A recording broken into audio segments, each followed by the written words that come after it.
Today let us discuss on material culture. As introduction, let us see what is material culture. Material culture is the tangible part of culture. By means of their technology, men raise from their habitats the foodstuffs, the shelter, the clothing, and the implements they must have if they are to survive. We need to know the term technology. It is the sum total of the techniques possessed by the members of the society.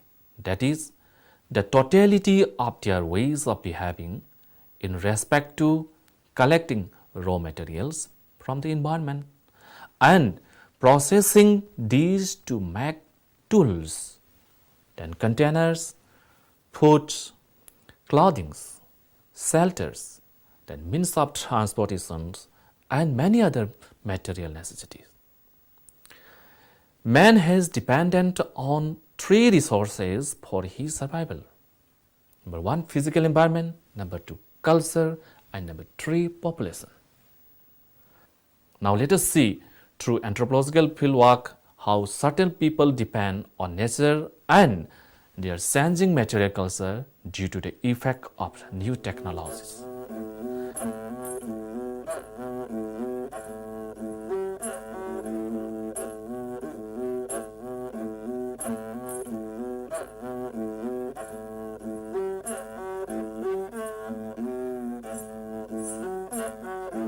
The fieldwork has been conducted among the Tangkhuls at New Canaan village in Manipur, India in December 2011.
First, let us see their house. The villagers of New Canaan village remember three types of Tangkhul traditional houses. There are Lengseng Sim, Bahong Nao Sim, and Ramai Sim.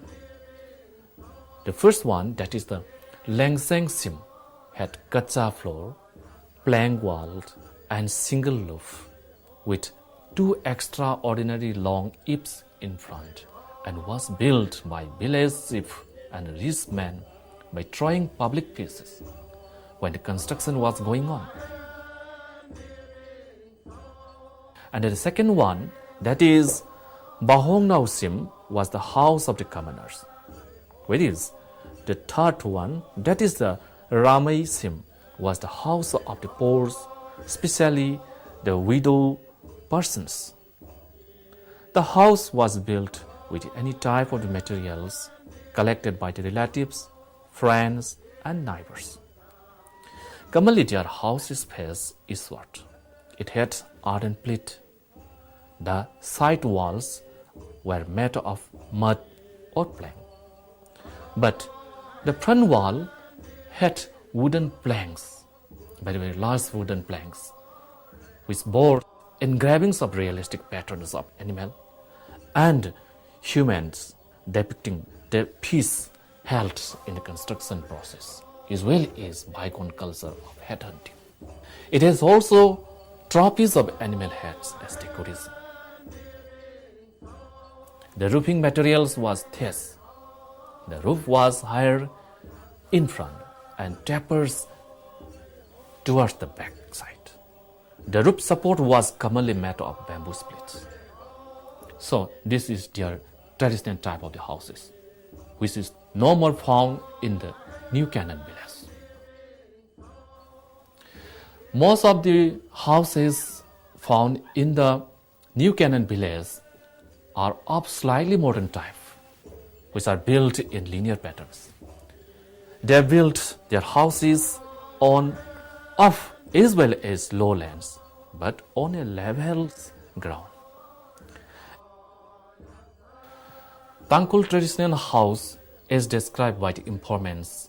We have shown this diagram, and the diagram depicts that the ground plan of the Tangkhul house is rectangular. The house has no window, but two doors, one in the front and another on the southern side. Inside the house, there are three partitions. The front room or the portion has beds for juveniles. There is also a site of animal rearing and pounding of rice. It is also a site for keeping corpses in case of death occur in the family. The disposal of the dead body is done when the relatives and the family members had arrived. The site for keeping the corpse is situated in the eastern side of the room, and it is known as Lungnao. But the burial of dead body is done in front of the house. Then let us see the middle portions of the house. In the middle portion, the fireplace made of three lumps of the stone is found. Above the fireplace, there is a hanging rack of keeping articles to be influenced by the rising smokes. Near and behind the fireplace, there stands a main pillar, and it is called locally as Mung. A vessel is placed on a trunk near the main pillar. It represents the household deity, which was known as Tarikung. The rear room is the storage room. Here, tools and weapons are kept. In a large receptacle, paddies yelled in the rear is stored, and this granary is called as Sum. Inside the granary, there was an earthen pot containing some paddy seeds and some stones.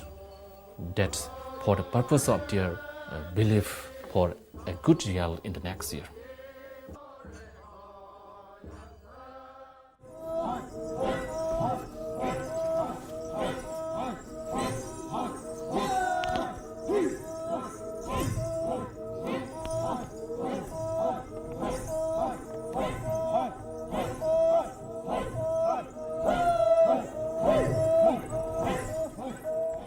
Rice is the staple food of the Tangkhuls at New Canaan village. They are fond of boiled or roasted foods. Roots and shoots are commonly boiled with or without roasted meat, dry fish or fermented dry fish to serve as curries garnished with locally grown spices to add flavor. The Tangkhul people take 2 meals in a day, but the children take 3 meals in a day. They like both vegetarian and non-vegetarian foods. Among others, pork is a great dietary item, and every Tangkhul village usually swarm with pigs in almost every possible stage of growth. They eat meats of almost all kinds.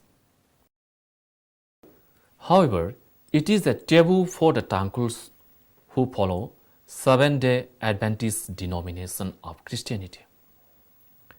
Fish is another great delicacy.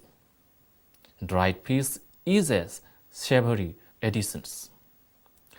Keeping of fowls is very popular, but eggs seem to play a small